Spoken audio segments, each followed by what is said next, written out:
చెప్తాం అందరం కూడా. హల్లెలూయా, హల్లెలూయా.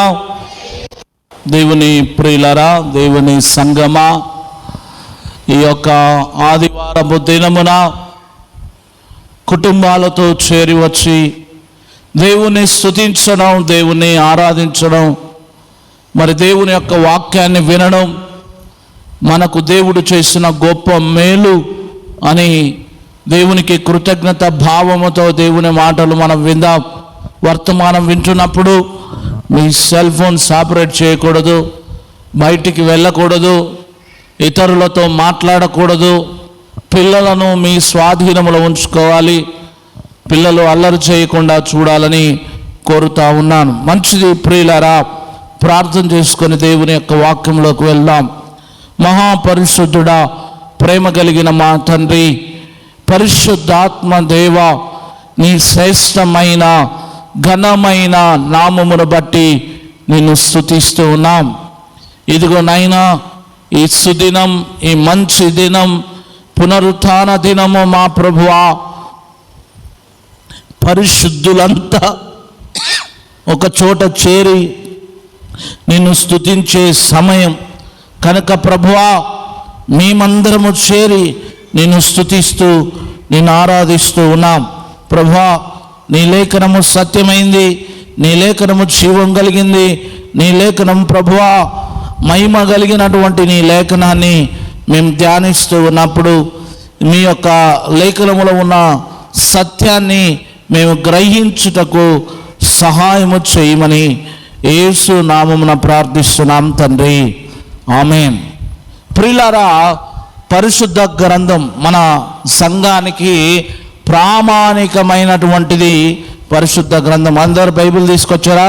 పైకి చూపించండి. అందరూ బైబిల్ తీసుకొచ్చారా? స్వామి ఇట్లా ఇలా చూపించండి. రైట్, మంచిది. ఎవరైతే బైబిల్ తీసుకురాలేదో వారికి బైబిల్ నేను కొనిస్తా. హల్లెలూయా. మంచిది, బైబిల్ గ్రంథం మన చేతిలో ఉండాలి. మన ప్రామాణిక గ్రంథములో నుండి ఈరోజు ఒక ప్రాముఖ్యమైన సందేశాన్ని మీతో మాట్లాడాలని నేను ఆశపడుతూ ఉన్నాను. చాలామంది ప్రార్థనలు చేస్తూ ఉంటాం, చాలామంది దేవునికి మొరపెడుతూ ఉంటాం. మరి దేవుడు ఎవరి ప్రార్థన అంగీకరిస్తాడు? ఎలాంటి వారి ప్రార్థన దేవుడు అంగీకరిస్తాడు? మరి అందరూ ప్రార్థన చేస్తున్నారు కదయ్యా, అందరి ప్రార్థన దేవుడు అంగీకరిస్తాడా? ప్రతి ఒక్కరిలో ఒక ప్రశ్నార్థకమైనటువంటి ప్రశ్నలు తలెత్తుతూ ఉంటాయి మన హృదయాల్లో. అయితే ప్రభు అయిన యేసుక్రీస్తు వారు ఈ భూమి మీద ఉన్నప్పుడు ఆయన కొన్ని ఉపమానాల ద్వారా ప్రజలలో ఉన్న ప్రశ్నలన్నిటినీ కూడా ఆయన సమాధానము చెబుతూ వచ్చేవాడు. మీరు చూడండి, లూకా సువార్త 18వ అధ్యాయంలో చూస్తే 5 విభాగాలుగా ఈ యొక్క 18వ అధ్యాయాన్ని ఆయన రచించడం జరిగింది. చూద్దాం. మొదటి విభాగం ఏంటంటే 1 నుండి 8 వచనాలు గనక మనం చూస్తే ఆయన విసుకక ఎలా ప్రార్థన చేయాలో ఒక ఉపమానాన్ని ఆయన చెప్పాడు. ఇక 9వ అధ్యాయము 9వ వచనం నుండి మనం 14వ వచనం వరకు చూస్తే పరిసయ్యుడు సుంకరి యొక్క ప్రార్థనను గురించి ఆయన వివరణ ఇస్తూ వచ్చాడు. ఇక 15 నుండి 17 వరకు చూస్తే చిన్న పిల్లలను ఆటంకపరచొద్దు, మరి చిన్న పిల్లలది దేవుని రాజ్యము అని చెప్తూ వచ్చాడు. మీరు బైబిల్ చూడాలి నేను చెప్తున్నప్పుడు. ఇక 4వ విభాగం చూస్తే ఒక అధికారి ఆయనను చూసి, సద్బోధకుడా, మేము నిత్య జీవం పొందాలంటే ఏం చేయాలని 18 నుండి 34వ వచనం వరకు ఒక విభాగాన్ని మనం ఒక పారాగ్రాఫ్ను మనం చూస్తాం. అక్కడ సద్బోధకుడా, మేము నిత్య జీవం పొందాలంటే ఏం చేయాలి? ఇక 35వ వచనం నుండి 43 వరకు చూస్తే ఎరికో పట్టణమునకు వచ్చినప్పుడు ఒక భిక్షగాడు, గురుడ్డివాడు త్రోవ పక్కన కూర్చొని మరి తన జీవితంలో అద్భుతం జరగాలని దేవుణ్ణి అడుగుతా ఉన్నాడు. ఇలా 5 విభాగాలు ఈ 18వ అధ్యాయంలో ఉంటే 2వ విభాగం నేను ఈరోజు మీతో మాట్లాడతాను. ఏదైనా వాక్యం చదువుతున్నప్పుడు ఆ అధ్యాయంలో ఏముంది, ఆ అధ్యాయంలో ఏం రాయబడింది అనేది మనము నేర్చుకోవాలి. ప్రజలు చాలా రకరకాలైన బోధలు చేస్తూ ఉన్నారు. కొన్ని బోధలు వింటున్నప్పుడు నాకు ఆశ్చర్యం వేస్తూ ఉంది. కానీ వాస్తవానికి బైబుల్ ఏం చెప్తుంది, బైబుల్ చెప్తున్న సత్యం ఏంటి, బైబుల్ మనకు అనుగ్రహించే బోధన విధానం ఏంటి అనేది మన సంఘము తెలుసుకుంటే ఆధ్యాత్మికంగా ఇంకా ఒక్కొక్క మెట్టు వాక్యంలో మనం వెదుగుతాం. ఇక 9వ వచనం నుండి 14వ వచనం వరకు ఉన్న లేఖన భాగాన్ని ఈరోజు నేను మీతో మాట్లాడతాను. అందులో 9వ వచనములు అంటాడు, తామే నీతిమంతులమని తమ్మును నమ్ముకొని ఇతరులను తృణీకరించు కొందరితో ఆయన ఈ ఉపమానము చెప్పెను. సంఘంలో రకరకాలైన ప్రజలు వస్తూ ఉంటారు. సంఘంలో ఒక్కొక్కరి మనసు ఒకలాగా ఉంటుంది. సంఘంలో ఒక్కొక్కరి హృదయ ఆలోచనలు ఒకేలా ఉండవు. అందరి ఆలోచనలు ఒకేలా ఉండవు. అయితే ఆయన ఒక ఉపమానం చెప్తా ఉన్నాడు. కొంతమంది సంఘమునకు వచ్చేవారు, మరి ఒక చోట కూర్చుండి ప్రార్థించే వారిలో తామే నీతిమంతులం అనుకునేటువంటి వారికి ఈ ఉపమానం చెప్పాడు. ఆ ఉపమానం ఏంటంటే, ఇప్పుడు చూడండి 10వ వచనం, ప్రార్థన చేయుటకై 2 మనుష్యులు దేవాలయములోనికి వెళ్ళారు. ఎక్కడికి వెళ్ళారు అందరూ? వాళ్ళిద్దరు ఎక్కడికి వెళ్ళారు? ప్రార్థన చేయుటకై దేవాలయములోనికి వెళ్ళిరి. ఇప్పుడు వారిలో ఒకడు చెప్పాల, వారిలో వాని పేరు చెప్పట్లేదు, వారిలో ఒకడు పరిసయ్యుడు. అసలు పరిసయ్యులు ఎవరు? ఈ పరిసయ్యుడు చేసిన ప్రార్థన అనేది మనం పక్కకు పెడితే అసలు పరిసయ్యులు ఎవరు? పరిసయ్యుల గురించి బైబిల్ ఏం చెప్తుంది? ఈరోజు నేను మీతో మాట్లాడేది అదే. పరిసయ్యులు ఎవరు? ఈ పరిసయ్యులు ఎందుకు ఇలాంటి ప్రార్థనలు చేస్తారు? పరిసయ్యుల ప్రార్థన దేవుడు అంగీకరించడు ప్రియులారా. పరిసయ్యుల ప్రార్థన, పరిసయ్యుల యొక్క ఆలోచన విధానం ఎట్లుంటుందో ఈరోజు బైబిల్లోకి వెళ్ళి మనం చూద్దాం. ఈ పరిసయ్యులు ఎక్కడి నుండి వచ్చారంటే, ఈ పరిసయ్యులంతా పూర్వము పాలస్తీనా దేశములో యూదా మత వర్గం అనేది యూదా మత ఆచారాలను నిష్ఠగా పాటించే వారిలో ఒక రకమైనటువంటి తెగ ఈ పరిసయ్యులు.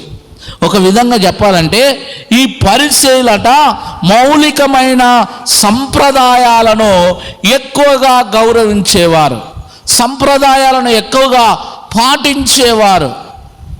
ఈ పరిసయ్యులు ఎప్పుడు కూడా ప్రామాణిక గ్రంథమైన దేవుణ్ణి, బైబిల్ గ్రంథాన్ని పక్కకు పెట్టేసి వారి సొంత బోధనల మీద, పద్ధతుల మీద ఎక్కువగా తమ్మును తామును నిష్ఠగా ఉండేటువంటి వారు.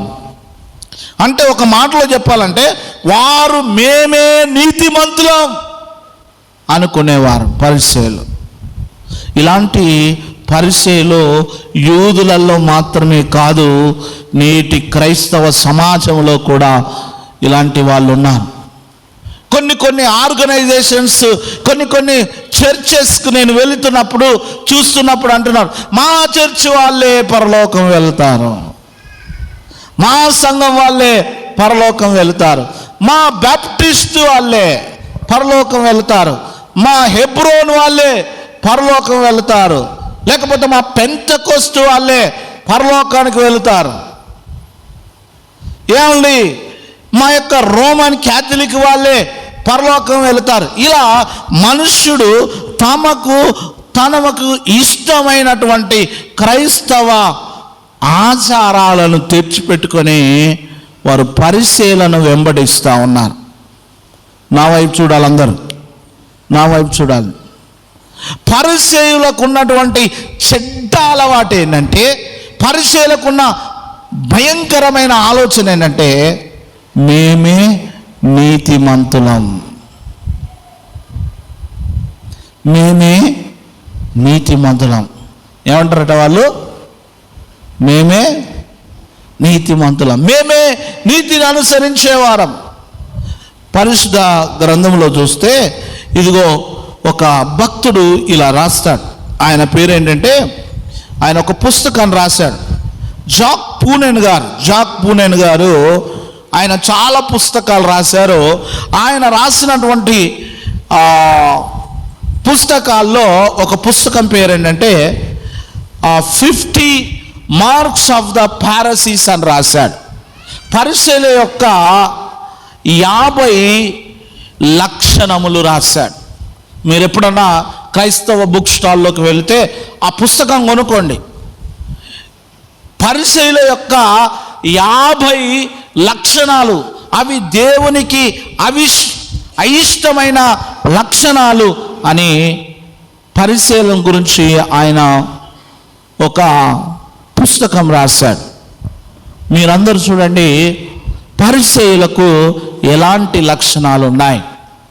పరిసయ్యులకు ఉన్న మొట్టమొదటి లక్షణం ఏంటంటే, మీరు చూడండి పరిశుద్ధ గ్రంథంలో పరిసయ్యులకు ఉండేటువంటి మొట్టమొదటి లక్షణం ఏంటంటే, మత్తయి సువార్త 3వ అధ్యాయము 9 వచనాలు, 9వ వచనం మనం చూద్దాం. పరిసయ్యులకున్న కొన్ని చెడు లక్షణాలు మీతో మాట్లాడతాను.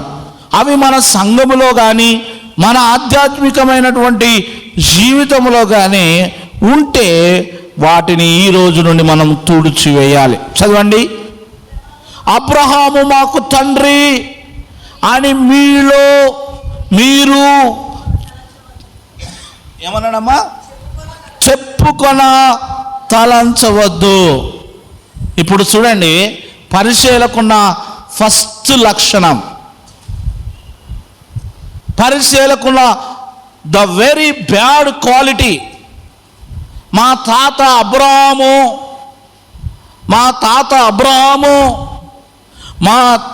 అబ్రహాము మాకు తండ్రి.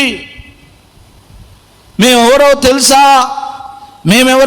మేము పూర్వము నుండి అంటే ఒక మాటలో చెప్పాలంటే పరిచయులట దైవజనులతో వారికి ఉన్న సంబంధాన్ని బట్టి అతిశయపడేవారు. ఇది మొదటి లక్షణం.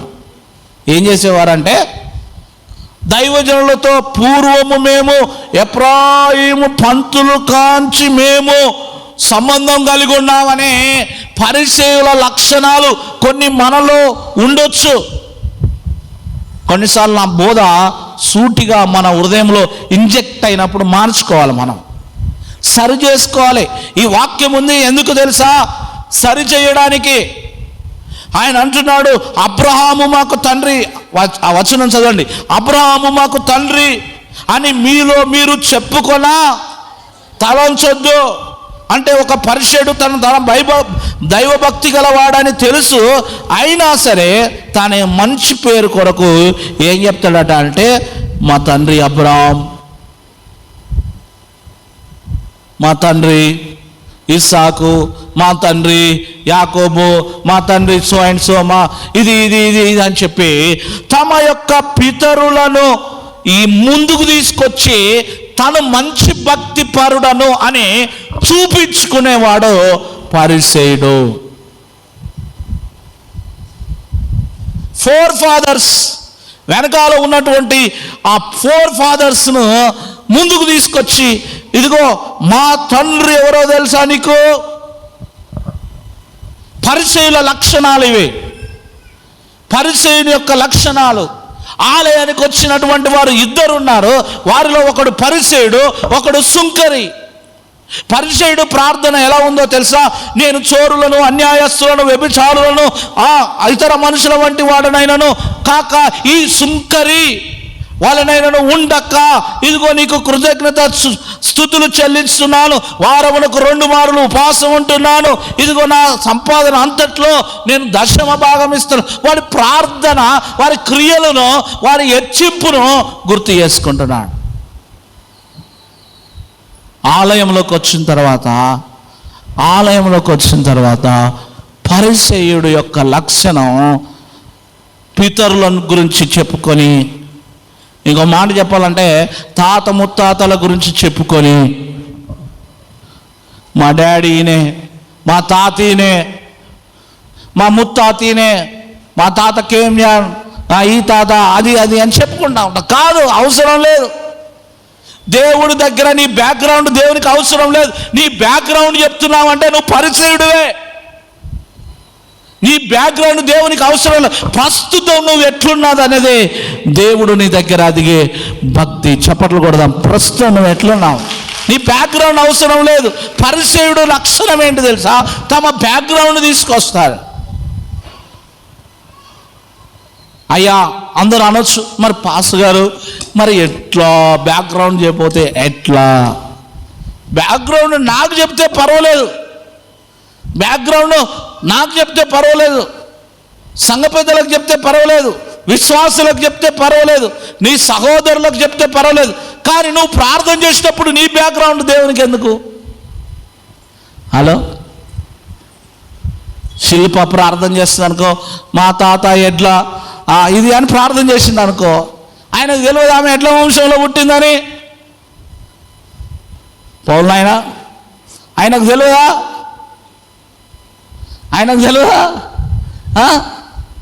కొంతమంది ప్రార్థనల్లో కూడా పరిశీలిలాగా దేవా మా తాత యాకోబు, మా తాత సీమోను, మా తాత నంగునూరు యాకోబు, వీళ్ళంతా పరిచయులండి.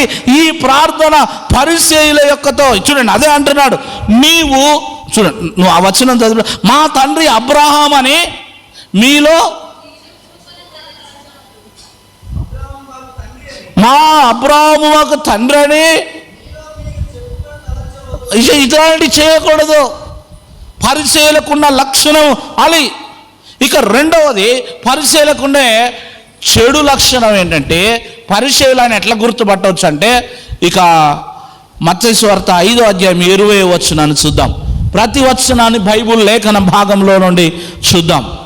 శాస్త్రులు, బాబు నీ మైక్ ఏమైంది? మైక్ తీసుకో.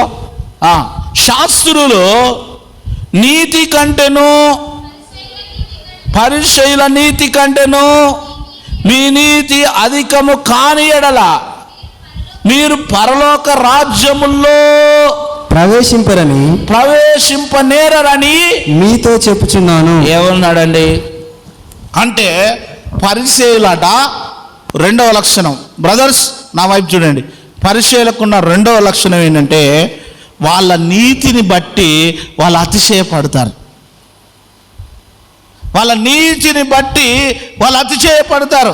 అబ్బా బ్రదర్, నేను ఎంత నీతిగా ఉంటా తెలుసా? బాహ్య సంబంధమైనటువంటి నీతిని బట్టి వాళ్ళు సంతోషపడతారు. పై రూపమును బట్టి వాళ్ళు సంతోషపడతారు. బాహ్య సంబంధమైన నీతి క్రియలు చేస్తూ, ఇదిగో ఈ నీతిని బట్టి నేను నీతిపరుడను అని చెప్పుకొనుచూ ఉంటారు. మీకు మాట చెప్తున్నా, పరిసయ్యుడు ప్రార్థన ఎందుకు దేవుడు రిజెక్ట్ చేశాడు? పరిసయ్యుడు ప్రార్థన ఎందుకు దేవుడు రిజెక్ట్ చేశాడంటే, ప్రార్థనలో మా తాతలు మా ముత్తాతలు ఇదేం చెప్తున్నాడు, ప్రార్థనలో నేను నీతిమంతుడను అని చెప్తున్నాడు. నా అంత నీతిపరుడు లేడు అంటే తాను ఏం చెప్పుకుంటున్నాడంటే, బాహ్యమైన వాటిని గురించి ఎక్కువగా నేను బాహ్యంగా ఇతరుల వంటి వాడను కాదు. అయ్యా నేను వారానికి 2 సార్లు ఉపవాసం చేస్తున్నాను దేవుడా, ఆయనకు తెలియదా నువ్వు ఉపవాసం ఉంది? తెలియదా? తెలుసుగా. మరి మనం ఎందుకు చెప్పాలా? కొంతమంది ఎట్లా ప్రార్థన చేయాలో అర్థం కాదు. కొంతమందికి దేవుడు పై రూపమును చూసేవాడు కాదు. చూడండి, మొదటి సమూయేలు గ్రంథంలో మొదటి సమూయేలు గ్రంథంలో స్పష్టంగా 16వ అధ్యాయము 7వ వచనములో ఆయన చెప్పాడు. చదవండి. 16వ అధ్యాయం 7వ వచనం. అయితే యెహోవా సమూయేలుతో ఇలాగు సెలవిచ్చెను, అతని రూపమును అతని ఎత్తును లక్ష్య పెట్టకుము. మనుషులు లక్ష్య పెట్టు వాటిని యెహోవా లక్ష్య పెట్టడు.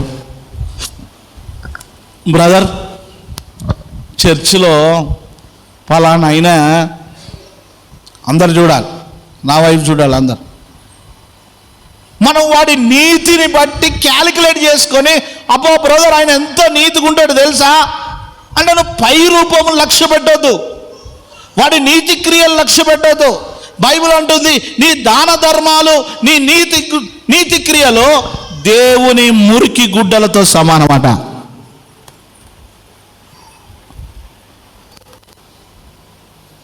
నిజంగా పరిసయ్యుడంట, నేను ప్రభువా ఆ చోరును వంటి కాదు, నేను అన్యాయం చేస్తూనే కాదు, ప్రేయర్లో నువ్వు నీతి పరుడవు అని పదే దేవుడికి చెప్పుకోవాల్సిన పని లేదు.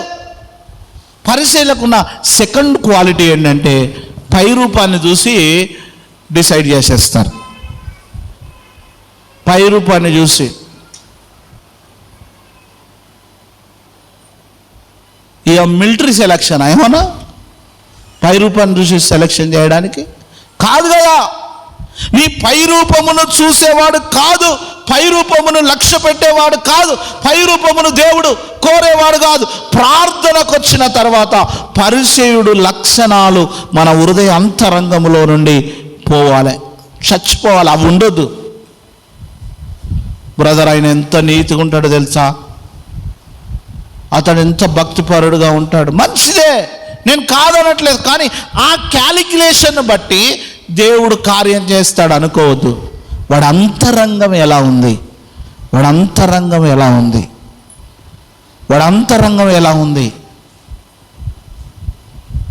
అంతరంగ క్రియలు ఎలా ఉన్నాయి. ఈ పరిసయ్యులు మాత్రం భౌతికమైన నీతిని బట్టి వారు మేము నీతిమంతులం అనుకునేవారు. మొదటిగా ఏమనుకునేవారు, మా పితరులు ఎలాంటి వారో నీకు తెలుసా, మా తండ్రి అబ్రహాము వాళ్ళ మత నిష్ఠ కలిగిన వారు. రెండవది మేము నీతిమంతులం అనుకునేవారు. మూడవది ఈ పరిసయ్యులు ఏమనుకునేవారట అంటే, మేము పాపులతో కలవం. ఏమనేవారు? మత్తయి సువార్త 9వ అధ్యాయం 11వ వచనం. మత్తయి సువార్త, యేసు ప్రభు వారు పరిసయ్యులు ఇది చూసి, ఈ మీ బోధకుడు, అండర్లైన్ చేసుకోండి, మీ బోధకుడు సుంకరులతోనూ పాపులతోనూ ఎందుకు భోజనము చేయుచున్నాడని ఆయన శిష్యులు. అంటే పరిసయ్యుల దృష్టి ఎట్లాంటిది తెలుసా, వాడు పాపి అనుకో, వాడు పాపిగానే ఉండాలి. వాళ్ళు ఏమంటారు, మేము పాపులతో సోపత్ చేయమండి, మేము పరిశుద్ధులమండి. వీళ్ళని ఏమంటారంటే సినిమా యాక్టర్స్ కంటే ఎక్కువ వీళ్ళని నెంబర్ 1 యాక్టర్స్ వీళ్ళని ఏమంటారంటే, వీళ్ళే పరిసయ్యుల బ్రదర్స్, పరిసయ్యుల సిస్టర్స్. యేసు ప్రభే సుంకరులతో పాపులతో కూర్చొని ఆయన భోజనం చేశాడు. ఎందుకు తెలుసా, పాపిని ఆయన ప్రేమించాడు, పాపమును ఆయన ద్వేషించాడు. చప్పట్లు కొడదాం.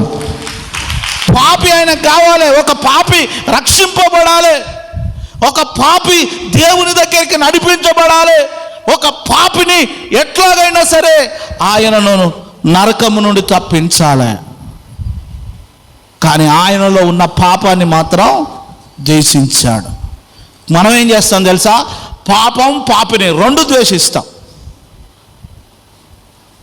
పాస్టర్ గారు నీకు తెలుసా, వాడు తాగుబోతు, వాడు తిండిపోతూ, వాడు గుట్కా తింటాడు, వాడిని మారవద్దా? మరి మన బాధ్యత కదా. వాడు ఎట్లా మారాలి? అసలు వాడి చర్చికే రాడు, రాకపోతే పట్టుకురావాలి, మన బాధ్యత అది. కానీ పరిచయులు ఏమంటారు తెలుసా? వద్దు వద్దు వద్దు వద్దు, మేము వాళ్ళు సపోర్ట్ చేయం. వీళ్ళంతా పరిచయుల బ్యాచ్.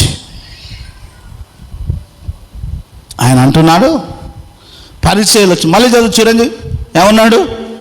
చదువు, గట్టిగా చదువు. పరిచయులు, మళ్ళీ మర్చిపోయినావా రెఫరెన్స్?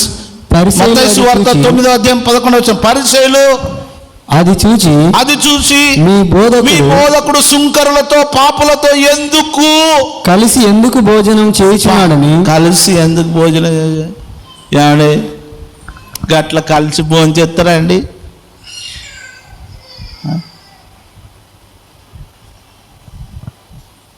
నేనంటాను,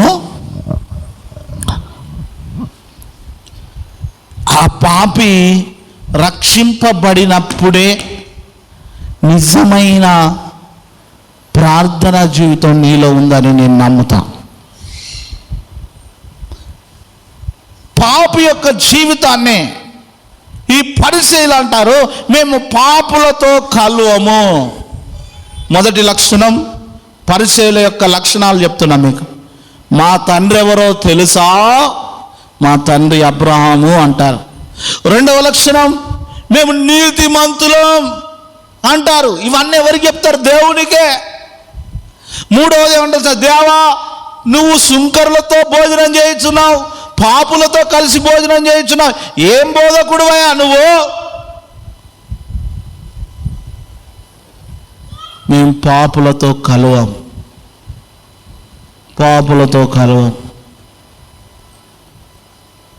మేము బాప్టిస్టులతో కలవం, మేము ఎబ్రోనులతో కలవం, మేము మెననైట్స్ వాళ్ళతో కలవం. నేనంటాను, యేసయ్యతో కలిసి ఏ పాపినైనా మనం రక్షించాలి. చప్పట్లు కొడదాం. ఏ పాపినైనా, వాడు దుర్మార్గుడైనా, వాడు దుష్టుడైనా, వాడు మందిరానికి రాకపోయినా వాడి దగ్గరికి వెళ్ళాలి, ప్రయాసపడాలి. ఆ బ్రదర్, నేను ప్రార్థన చేస్తే 3 గంటలు చేస్తా బ్రదర్, 4 గంటలు చేస్తా బ్రదర్. ఎవడికి కావాలి నీ టైమింగ్ లిస్ట్? నా దేవుడికి అవసరం లేదు. నీ ప్రవర్తన, నువ్వు పరిచయుడు లిస్ట్లో ఉంటే, పరిచయుల యొక్క లక్షణాలు అంటున్నారు, మేము పాపులతో కలవం. ఇక 4వది, పరిచయులకున్న 4వ లక్షణం ఏంటంటే, వారు వైరాగ్యమును చూపేవారట. వైరాగ్యం అంటే ఏంది? వైరాగ్యము మత్తయి సువార్త చదువు. మత్తయి సువార్త 9వ అధ్యాయం 14వ వచనం. వైరాగ్యమును చూపించేవారు. అప్పుడు యోహాను శిష్యులు ఆయన యొద్దకు వచ్చి పరిచయులు మేమును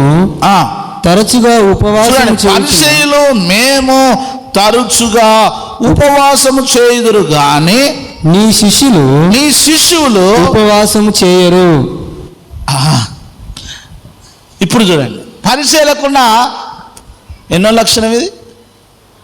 4 రాసుకుంటారా? తీసి అవతల పడేస్తారా?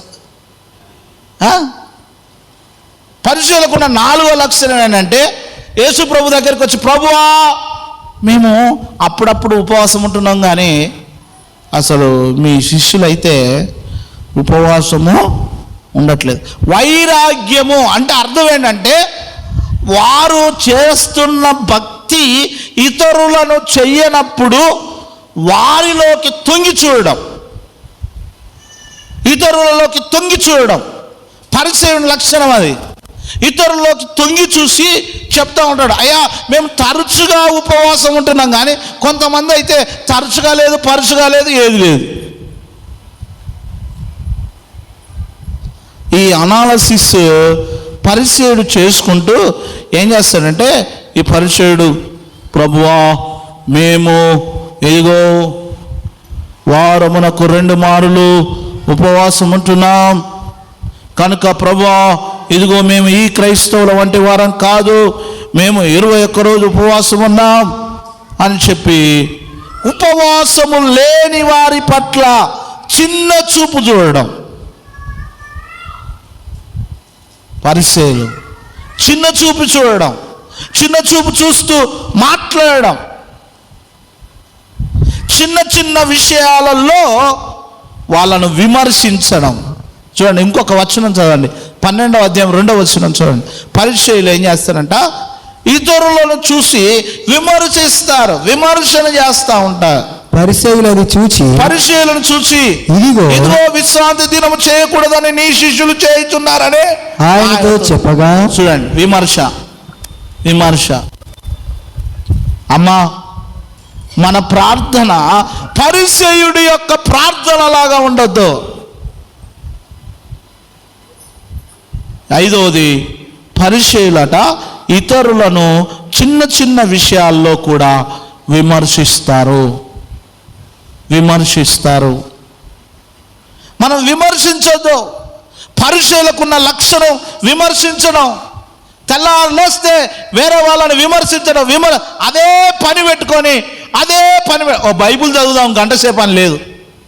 అరే, నిన్న చర్చిలో ఎట్లా పాటలు పాడిరు, నిన్న ఎట్లా ఎవరు వాళ్ళు ఎట్లా దుంకిర్రు, వీళ్ళు ఎట్లా డ్యాన్స్ చేసిర్రు, వీళ్ళు ఏం కానికిచ్చిర్రు, ఇదే పని. గంట సేపు బైబిల్ చదువుదాం, ప్రార్థన చేద్దాం. ఇదంతా ఎవరు తెలుసా? Family of the Pharisees. వీళ్ళంతా పరిసయ్యుల యొక్క కుటుంబాలు. అక్కడ నీకు తెలుసా, కనుక అంత దొడ్డు పట్టీలు వేసుకొని వచ్చింది. చర్చిలోకి వచ్చి పట్టీలు చూస్తావు. ఆడు తెల్ల బట్టలు వేసుకొని వచ్చింది, అవసరం వానికి? ఈ పరిసయ్యుల యొక్క విమర్శలు ఇవి. పరిసయ్యులు దేవునికి అక్కర లేదు. పరిసయ్యుల ప్రార్థన దేవుడు అంగీకరించలేదు. విమర్శించడం పక్కకు పెట్టు, విధేయత చూపడం నేర్చుకో. చప్పట్లు కొడదాం. విధేయత చూపి వాడు ఎట్లా పోతే నీకేంది? నీ కొంపలేం మునుగుతానే? వానికి లెక్క దేవుడు, వాని లెక్క వాడికి దేవుడు అప్పచెప్తాడు.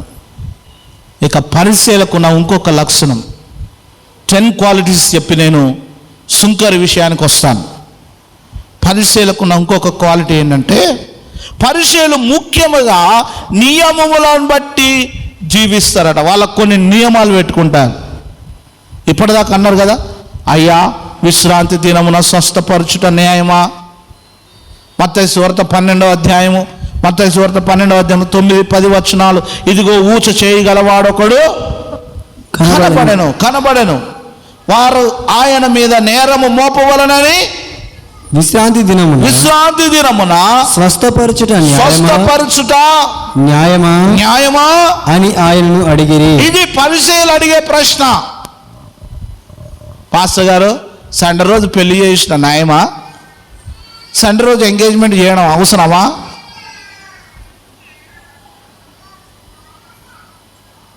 నేను ఎందుకు చెప్తున్నా అంటే, పరిసయ్యుల యొక్క లక్షణాలు మనలో ఉండకూడదు. పరిసయ్యుడు ఏమని ప్రార్థన చేస్తున్నాడు? ప్రభువా, వాడు చేసిన ప్రార్థనలోని కొన్ని విషయాలు మీతో చెప్తాను. ఎన్ని విషయాలు చెప్పాను ఇప్పుడు? 6 విషయాలు చెప్పాను. పరిసయ్యులంట నియమములు బట్టి ఒక నియమం పెట్టుకొని, ఇక మేము ఈ గీత దాటం, మేము ఈ గీతలోనే ఉంటాం. నేను చర్చిలో కూడా చాలా అబ్జర్వ్ చేస్తున్నా. కొంతమంది కొన్ని ప్లేసులు పెట్టుకున్నారు, ఆ ప్లేస్లోనే కూర్చుంటున్నాను. నాకు ఎవ్వరు నెక్స్ట్ వీక్ మీ ప్లేసులలో కనబడద్దు, ప్లేస్ చేంజ్ కావాలి. వెరీ గుడ్, మీరు ఇటు వచ్చారు, ఇటు రా, ఇటు అటు మానాల మ్యాప్లో. ఇది నా ప్లేసే, ఇక్కడే కూర్చుంటా. ఏం పైసలు పెట్టుకున్నావా? కొన్ని నియమాలు. బ్రదర్, నేను ఆరాధన దాకా రాను, కరెక్ట్ మెసేజ్ టైంకి వస్తా. కొంతమందికి అయితే ఆశీర్వాదం మామే అట్లా వస్తుర్రు బైబిల్ పట్టుకొని. అటెండెన్స్ ప్రజెంట్ సార్ అయిపోయింది. నా నియమం అది అనుకుంటారు. నీ నియమాలన్నీ కూడా పరిసయ్యుల లక్షణాలు.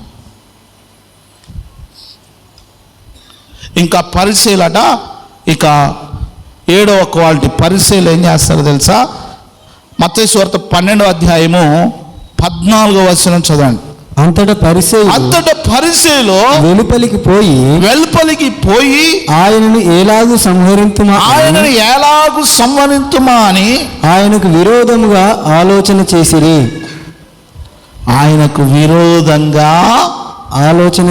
పరిసయ్యులకున్న మరొక లక్షణం, 7th quality of the Pharisees. మన ఇంట్లో ఏముంటాడు? మనతోనే ఉంటాడు, మనతోనే కంచంలో తింటాడు, మన గురించే బయట. వాడు ఎట్లా అంటాడు తెలుసా? ఇంత తింటాడు అని చెప్తాడు. నీకు విషయం చెప్తున్నా, ఒక అత్త ఒక కోడలు గురించి బయట చెప్తే నీ కుటుంబం పరువే పోతుంది. ఒక కోడలు ఒక అత్త గురించి బయట చెప్తే నీ కుటుంబం పరువు పోతుంది. ఒక మామ తన యొక్క కుటుంబాన్ని గురించి బయట చెప్తే, ఒక తండ్రి తన పిల్లల గురించి వాడు ఇట్లా అని చెప్తే నీ కుటుంబం పరువు పోతుంది. నీవుగా ఏం చేస్తున్నావు తెలుసా? విరోధిని పురికొల్పుతున్నావు.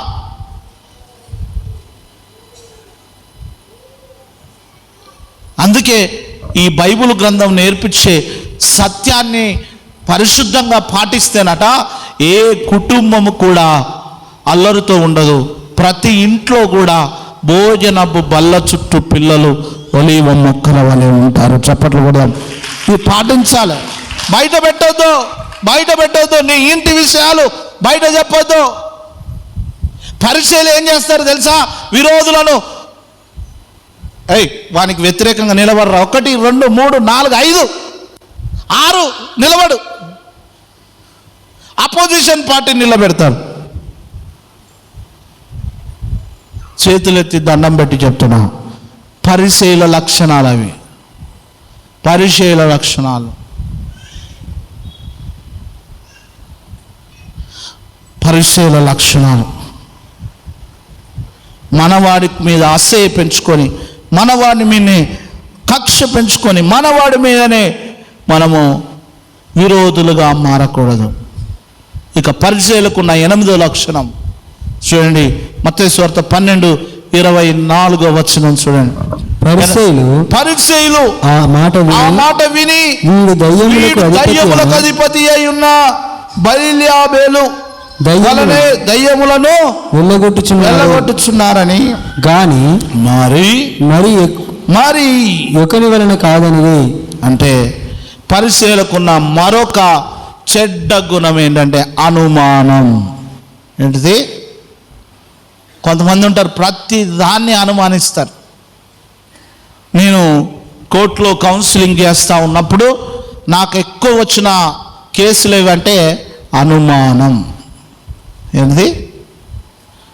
ఏంటిది? కొంతమంది ఏదన్నా ఫోన్ చూసిందనుకో భార్య, నువ్వు ఎవరితో చాటింగ్ చేస్తున్నావు? ఫోన్ చేసిందనుకో, నువ్వు ఎవరితో మాట్లాడుతున్నావు? భర్త మాట్లాడుతున్నావు, నువ్వు ఎవరితో మాట్లాడుతున్నావు? ఇవే కొన్నిటికి రీజన్స్ ఉన్నాయి. ఈ అనుమానం అనే పెనుభూతం పరిసయ్యుల లక్షణం. ఈ అనుమానం అనేది కుటుంబాల్ని ఏలుతుంది. అనుమానం అనేది భార్యాభర్తల మధ్య సిచ్చు పెడుతుంది. అనుమానం అనేది మనుషులలో తల్లిదండ్రులకు పిల్లల మధ్య విధేయత లేకుండా చేస్తుంది. పిల్లలకు తల్లిదండ్రులకు సిచ్చు పెట్టేస్తుంది. అనుమానం అనేది పరిసయ్యుడి లక్షణం. అనుమానం ఎప్పుడైతే వస్తుందో నీ కుటుంబంలో అవమానం పరిపాలిస్తుంది. ఎక్కడ చూసినా అనుమానం. నా భర్త వీళ్ళతో మాట్లాడితే అనుమానం, నా భార్య వీళ్ళతో మాట్లాడితే అనుమానం. ఏమైంది? ఇంకా వస్తలేవు. గంట సేపు అయింది, 2 గంటలు అయింది, 3 గంటలు అయింది. అనుమానం, అడుగడుగున అనుమానం. పారసిస్ లక్షణం అది. ఆ పరిచయుడు ప్రార్థన చేస్తున్నాడు, నేను ఈ సుంకరి వంటి వాడను వాని అనుమానం ఏంది? ఈ సుంకరి వంటి వాడను కాదని ఎందుకు చెప్పుకుంటాడు దేవుడికి? ఒకవేళ వీళ్ళంటాడు అనుకుంటాడేమో దేవుడు అని మన అనుమానం. కొంతమంది ఊహ గీసేసుకుంటారు,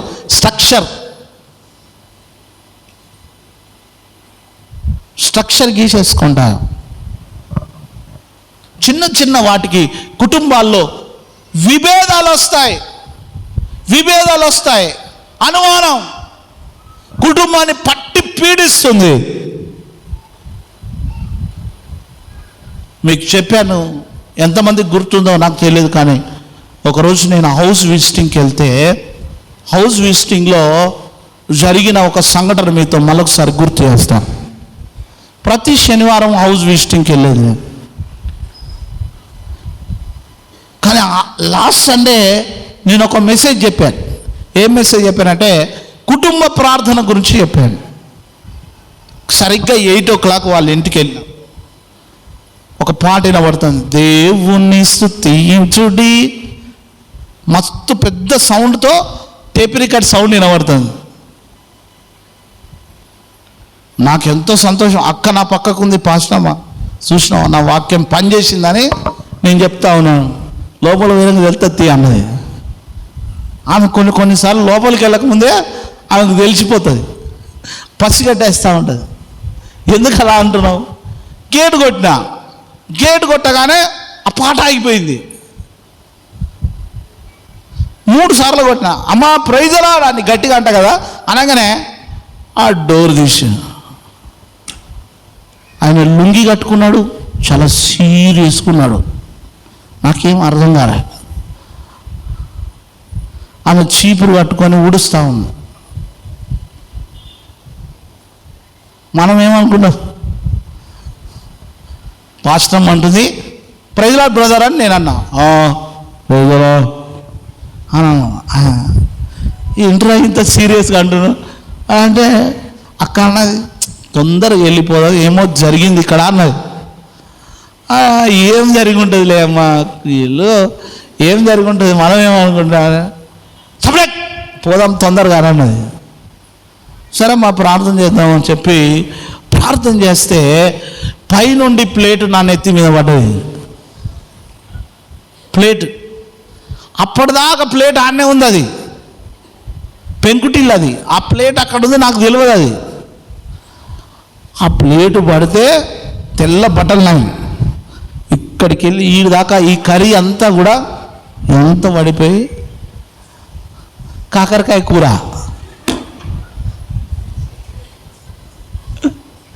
ఈ అంగి అంతా కూడా అక్కడ మంచిగా నేను చెప్తున్నా,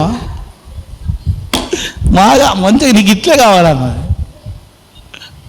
ఏంటిది? కాకరకాయ కూర చేదు ఎందుకుంది? అరే కాకరకాయ కూర చేదు ఎట్లుంటుంది? చిరంజీవి ప్రవీణ్ ఎట్లుంటుంది కాకరకాయ కూర? మరి చేదు ఎట్లుందంటే ఎవరిని అడగాలి? అన్న మంచిదైందన్న కడుక్కో, కానీ నేను 2 విషయాలు చెప్తాను, నీకు దండం పెడతా మంచిగా వచ్చినావు అన్నది. ఏంటిది అని అంటే కాకరకాయ కూర షేర్ ఎందుకుంది, ఉలవచారు నల్లగా ఎందుకుందంటే, అరే ఉలవచారు ఎట్టుంటుంది? ప్లేట్ ఇసిరెత్తే అన్న అక్కడ ఉంది, మీరు కరెక్ట్. మరి బయటికేమో దేవుణ్ణి స్తుతించడానికి అన్న లొల్లి అయ్యేటప్పుడు వినబడకుండా టేప్ రికార్డు ఎక్కువ సౌండ్ పెడతాడు అన్న. టీవీ పెట్టినా ఇది పెట్టినా ఎక్కువ బయటికి వినబడొద్దని, వినబడితే మళ్ళీ ఏదైనా అవుతుందని ఉప్పు ఎక్కువ ఉంటే చాలు కుండలు వల కొడతాడు. మీ ఇంటికి పోయి మళ్ళీ నేర్చుకొని రాపో అంటాడట. మనుషులకు కొన్ని చిన్న చిన్న విషయాల్లో అడ్జస్ట్మెంట్ కాక అవి ఏం చేస్తాయి, రాను ఏం చేస్తాయంటే ఆ అడ్జస్ట్మెంట్ లేకుండా అల్లరికి దారి తీస్తాయి.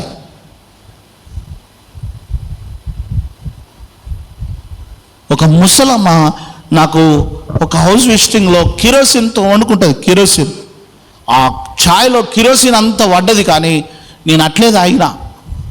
ఆమె బాధపడుతుందని. ఆమె తాగిన తర్వాత మస్తు ఏడ్చింది, అయ్యా మొత్తం కిరోసిన్ ఉంది ఛాయలో ఎట్లా తాగినావు అని. నీ ప్రేమను తాగిపించిందమ్మా అని చెప్పి. నువ్వు అంతగా ప్రేమిస్తే భార్యను అనుమానించడం ఎందుకు? భర్తను అనుమానించడం ఎందుకు? ఈ అనుమానం అనేది పరిసేయుడు లక్షణం. అడుగు అడుగున అనుమానిస్తారు. కొంతమందికి తిన్న తిండి పేయిన బట్ట తింటారు, ఇంట్లో లొల్లి పెట్టుకుంటారు. మరీ చెప్తున్నా, భార్య భర్తలకు చెప్తున్నా, మీ కుటుంబంలో అనుమానం ఉంటే మీరు ఎప్పుడు వర్ధిల్లరు.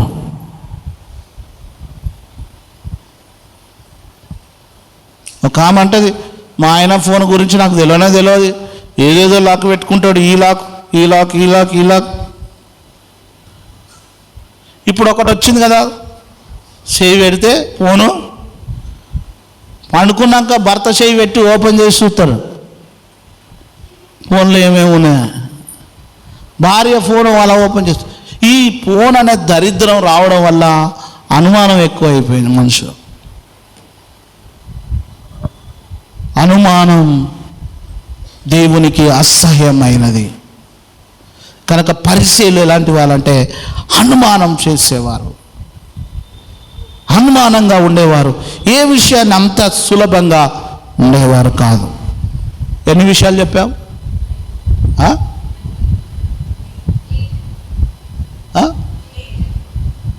ఎన్ని విషయాలు చెప్పాను? 8. 9వ విషయం చూద్దాం.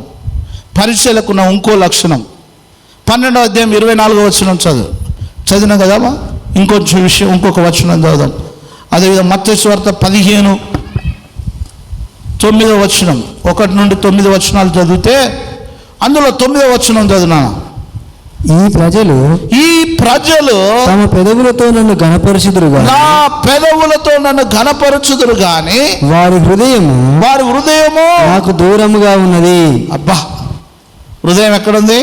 దూరంగా ఉంటుందట. పరిసేన దూరం. పెదవులతో అన్న, కొంతమంది ఇంటికి పిలుస్తారు, అన్న లోపల కూసో అని ఇలా చెప్పి కూర్చోబెట్టి కిచెన్లో పోయి, అసలు ఎందుకు వచ్చిర్రా ఇప్పుడు?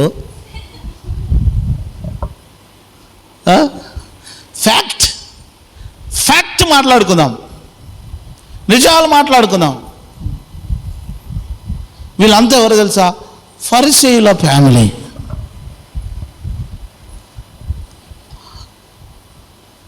ఆ ఫిలింఫేర్ అవార్డ్స్ ఇస్తారు కదా, ఇంతకంటే పెద్ద అవార్డ్స్ ఇవ్వచ్చు. ఎందుకంటే నెంబర్ 1 యాక్టర్స్. ఇప్పుడు చూడండి, వారు పెదవులతో నన్ను స్తుతిస్తారు కానీ వారి హృదయం ఎక్కడుంది? 16 కిలోమీటర్ల దూరం ఉంది. ఎన్ని కిలోమీటర్? బహుదూరంగా ఉంది హృదయం. ఈ హృదయం దేవునికి దగ్గరగా లేదు. పరిచయుడు లక్షణం అదే, పరిచయుడు ప్రార్థన అదే, పరిచయుడు హృదయం అలానే ఉంటుంది. ఇంకొంచెం ముందుకు వెళ్దాం, సమయం అయిపోతుంది. పరిచయుడు ఇంకొక విషయం చెప్పి నేను ముందుకు వెళ్ళి ముగిస్తాను. మనుషులు కల్పించిన పద్ధతులను దైవోపదేశములని బోధించుచు వారు నన్ను వ్యర్థంగా ఆరాధించేవారు. ఇక 10వ విషయాన్ని చెప్తాను. 15వ అధ్యాయము 12 నుండి 14 వచనం. పరిచయులట సులువుగా అభ్యంతరపడతారు, సులువుగా అభ్యంతరాలు చూపుతారు. 15వ అధ్యాయం 12 నుండి 14 చదువు నాన్న త్వరగా. అంతటా ఆయన శిష్యులు వచ్చి పరిచయులు ఆ మాట విని అభ్యంతరపడి చూడ, అభ్యంతరం తీసుకొస్తారు. పరిచయులు ప్రతిదానికి అభ్యంతరం. అట్లా కాదు ఇట్లా పొడుగు, ఇట్లా నిలువు, అట్లా కాదు. అదేంటి అని అభ్యంతరాల బ్యాచ్ ఇది. ఇవన్నీ పరిచయుడు. ఇక ఇప్పుడు లూకాసు వార్త 18వ అధ్యాయానికి వద్దాం. ఇప్పుడు ఇక పరిచయులు ఇలా చెప్పుకుంటూ పోతే పరిచయులు 50 లక్షణాలు రాసుకున్నా ఉదయం లేచిన కాంచి. మీకు చెప్తే 3, 4, 5 కానీ కాదు. ఒక పరిచయుడు ప్రార్థన చేస్తూ ఉన్నాడు. ప్రభువా, అందరు చూడండి 18వ అధ్యాయము 11వ వచనం. లూకాసు వార్త 18, 11వ వచనం, పరిసయ్యుడు, ప్రభువా దేవా, నేను చోరులు, అన్యాయస్తులు, వ్యభిచారులను, ఇతర మనుషులము వలనైనను ఈ సుంకరి వలన ఉండనందుకు నీకు కృతజ్ఞతాస్తుతులు.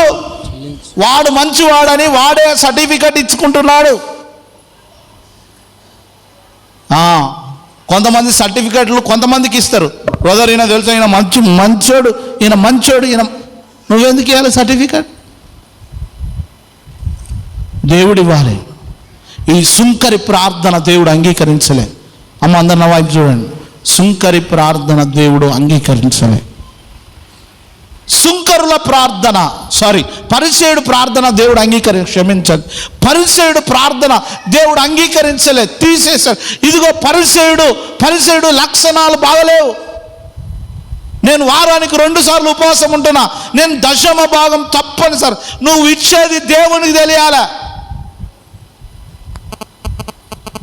నాకు పేర్లు చదువుతుంటే మనసు చంపుకొని చదువుతున్నా, అయినా సంఘ క్రమం కాబట్టి చదవాలి. మనం ఇచ్చేది దేవుడికి తెలియాలి. ఇక సుంకరి ఏమని ప్రార్థన చేస్తున్నాడో, సంగమా సుంకరిలాగా ప్రార్థన చేద్దాం, పరిసయ్యులాగా కాదు. సుంకరి 13వ వచనం చదువు. అయితే సుంకరి దూరంగా నిలుచుండి ఆకాశం వైపు కన్నులెత్తుటకై నన్ను ధైర్యము చాలక రొమ్ము కొట్టుకొనుచు. ఎలా ప్రార్థన చేస్తున్నాడు?